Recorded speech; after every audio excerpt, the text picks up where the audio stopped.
Ամեն ամիս մենք լսում ենք դրա մասին, որ առաջանում է հերթական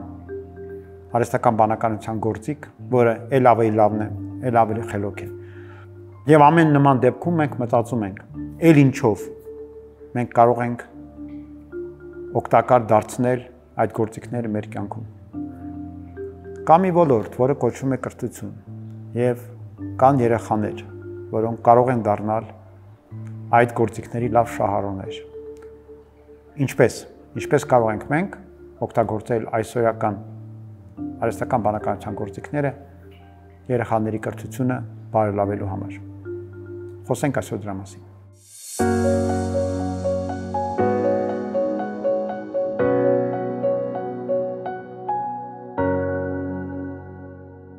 Երևի նկատել եք, որ այդ չաթերով մեզ հետ շփվող արհեստական բանականության գործիքները բավականին բարելավել են։ Դրանք օրեցօր շնորհիվ մեծ մրցակցության դառնում են ավելի արդյունավետ, ավելի քիչ են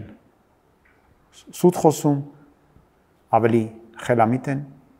իրենց արձագանքների եւ հարցերի պատասխանների ընթացքում եւ ավելի ճիշտ են արձագանքում մեր հրահանգներին, ավելի լավ են հասկանում մեր հրահանգները։ Իրենք դեռ շատ տեղ ունեն զարգանալու եւ անգամ փաստել չի, որ այն մոտեցումը, որ կիրառվել է այդ գործիքների ստեղծման ընթացքում, հնարավորություն կտա դարձնել իրենց այնպիսին, որ մենք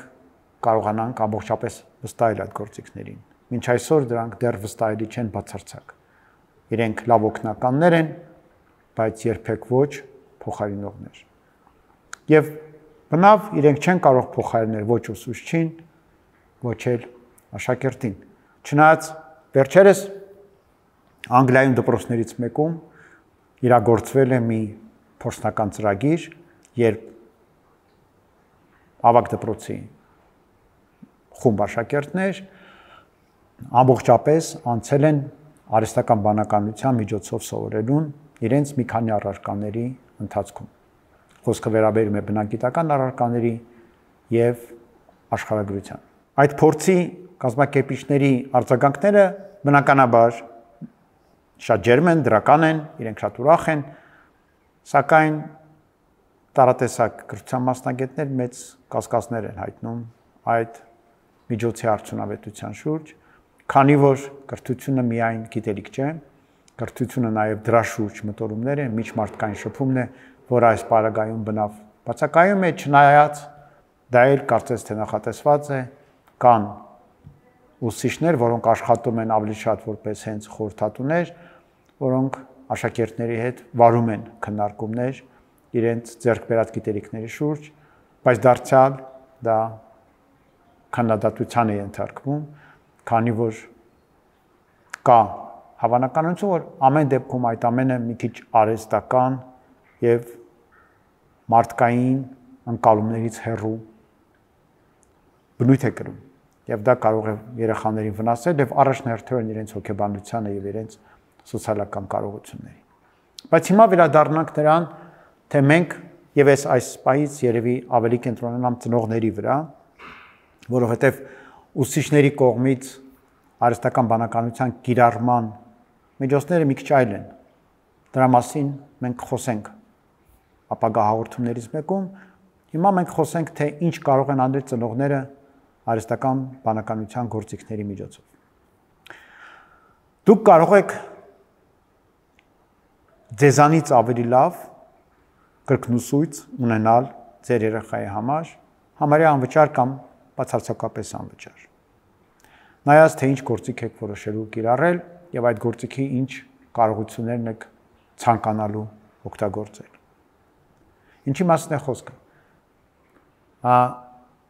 Չաթբոտերը արհեստական բանականության այդ համակարգերը վերջերս ձեռք են բերել յուրահատուկ հատկանիշ, դա մտածելու, բարձրաձայն մտածելու կարողությունն է։ Այն վերջին մոտ 1.5 տարվա հետազոտությունների արդյունք է, դա շատ թարմ բան է։ Եվ բոլորը փորձարկում է դա այդ գործիքը, բայց այն տալիս է շլացուցիչ արդյունքներ։ եթե նախկինում արհեստական բանականության համակարգերը կարողանում էին լուծել բավականին վիճակագրորեն բավականին լավ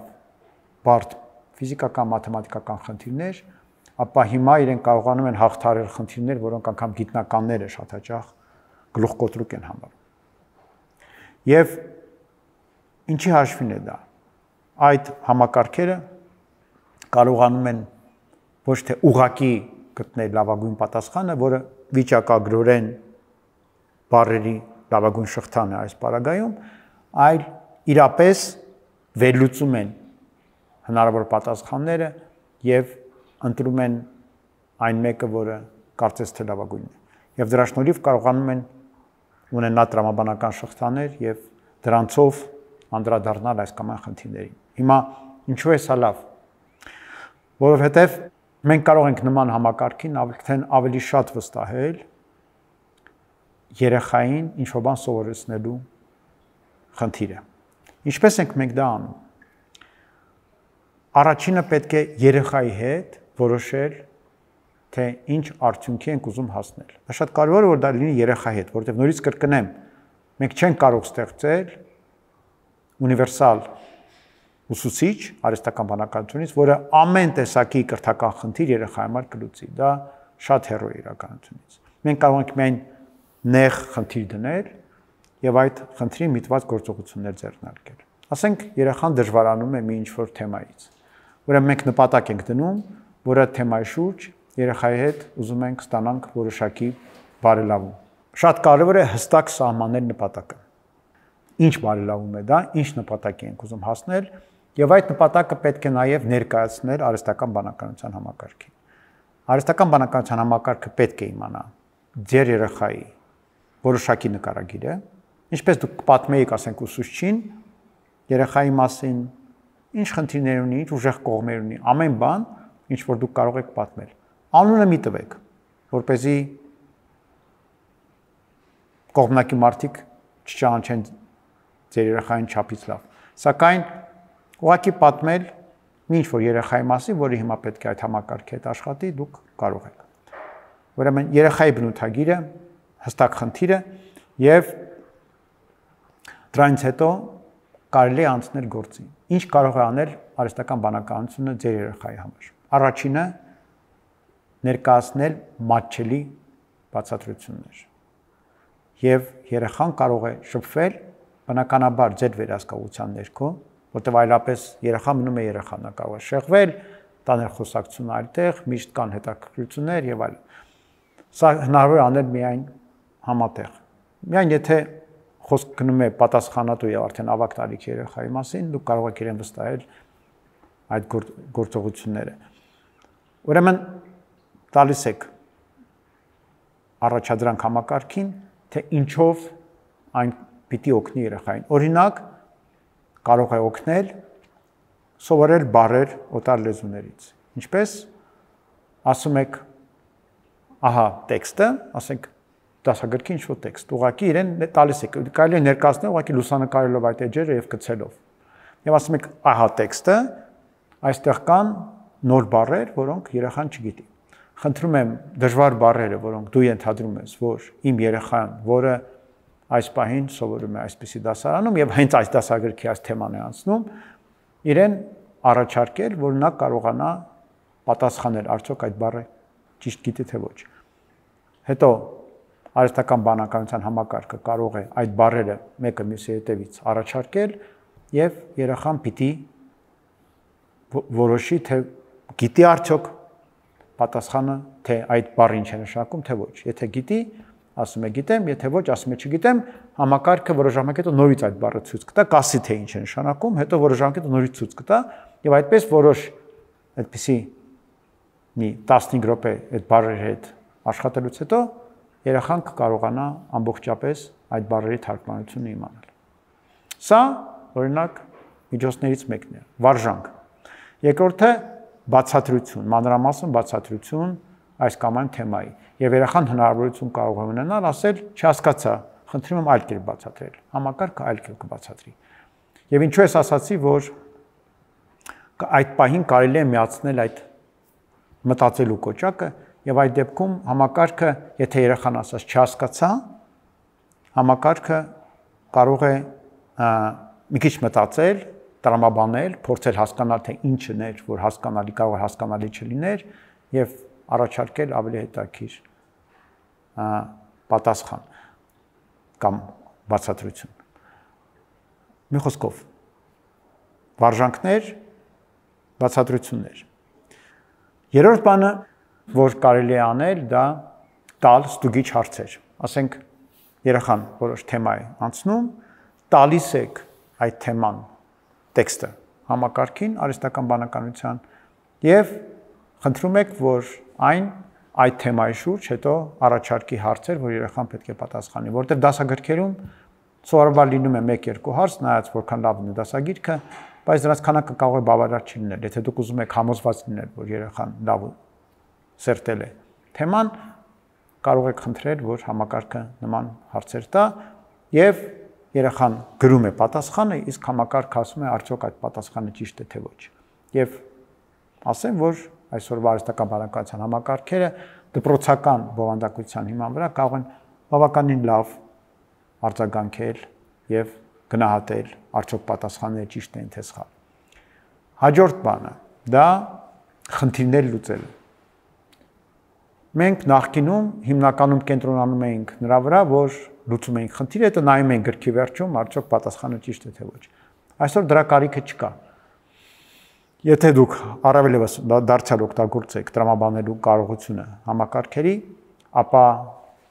դրանք դպրոցական դժվարության խնդիրները համարյա միշտ ճիշտ են լուծում։ Հավանականությունը, որ համակարգը ճիշտ կլուծի այդ խնդիրը, սովորաբար ավելի բարձր է, քան դասագրքում վերջում պատասխանի հնարավոր պատասխանի մեջ հնարավոր սխալը։ Պետք է ընդհանրապես խնդրել համակարգին, որ այն կիրառի մեթոդ լուծման, որը հասանելի է այդ տարիքի երեխային, օգտագործում է այն գիտելիքները, որ մինչ այդ նա կարող է ձեռք բերել դպրոցում։ Դարձյալ խելամիտ համակարգերը գիտեն, որովհետև ընթերցել են բազմաթիվ դասագրքեր, գիտեն, թե ինչ մակարդակի, ինչ բարդության տրամաբանություն կարելի է կիրառել այս կամ այն խնդիր լուծելիս։ Որ օրինակ 9-րդ դասանի երեխայի պարագայում, ասենք ֆիզիկայից չկիրառի ինտեգրալներ կամ բարդ բանաձևեր կամ բարդ մաթեմատիկական գրառումներ, որոնք իր համար անհասկանալի են։ Հաջորդ միջոցը, որը կարելի է ակտիվ կիրառել, դա վեճն է, բանավեճ։ Խնդրում եք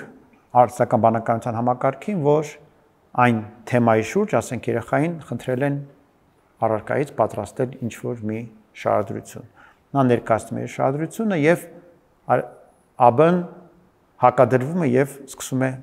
հարցեր տալ։ Արդյոք սա ճիշտ է, արդյոք այս բանը նաեւ հաշվի առվել է կամ չի առվել, կարող է չհամաձայնվել որոշ կետերի հետ։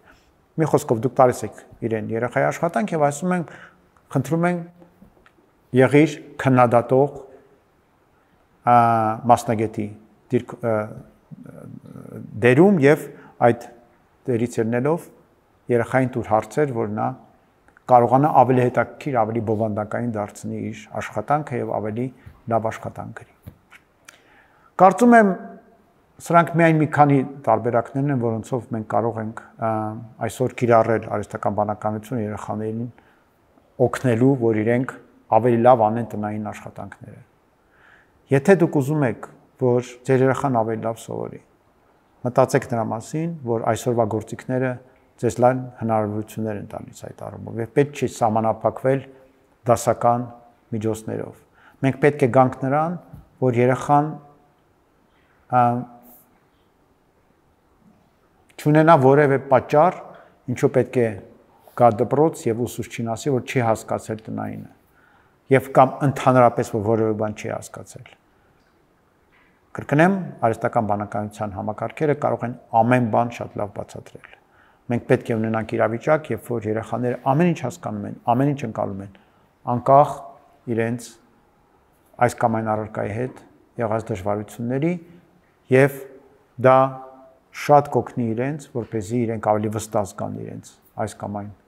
առարկայի ուսումնառության մեջ եւ ավելի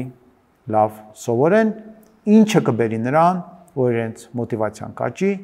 նաև իրենք, որ շատ կարևոր է, կգիտակցեն, թե ինչպես կարելի է արդյունավետ հոգուտ գործի, հոգուտ ինքնակրթության օգտագործել արհեստական բանականության համակարգերը, կգնահատեն դրանք, այլ ոչ թե կմտածեն, թե ինչպես այդ միջոցների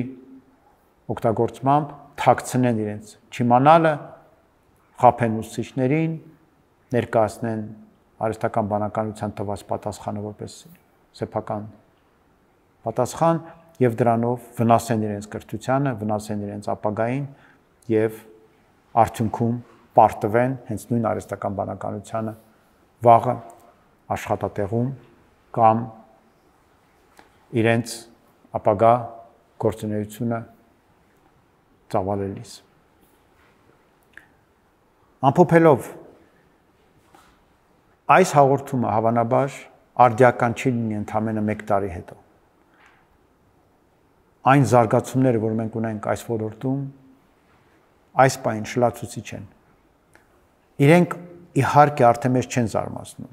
Մենք ինչ-որ առումով ակնկալում ենք, որ եթե մենք սկզբից զարմացանք, մենք կշարունակենք զարմանալ եւ այլևս չենք զարմանա։ Սակայն ժամանակը շատ արագընթաց է դարձել, ամեն բան արագ փոխվում է եւ ել ավելի մենք պետք է մտածենք նրա մասին, թե ինչպես այն հնարավորությունները, որ այսօր առաջանում են, օգտագործենք հոգուտ մեր հաջորդ սերնդի զարգացման, որպեսզի վաղը նաեւ այդ սերունդը կարողանա առերեսվել այն վտանգների հետ եւ արդյունավետ դրանց հակադրվել, որոնք կգան այս նոր համակարգերի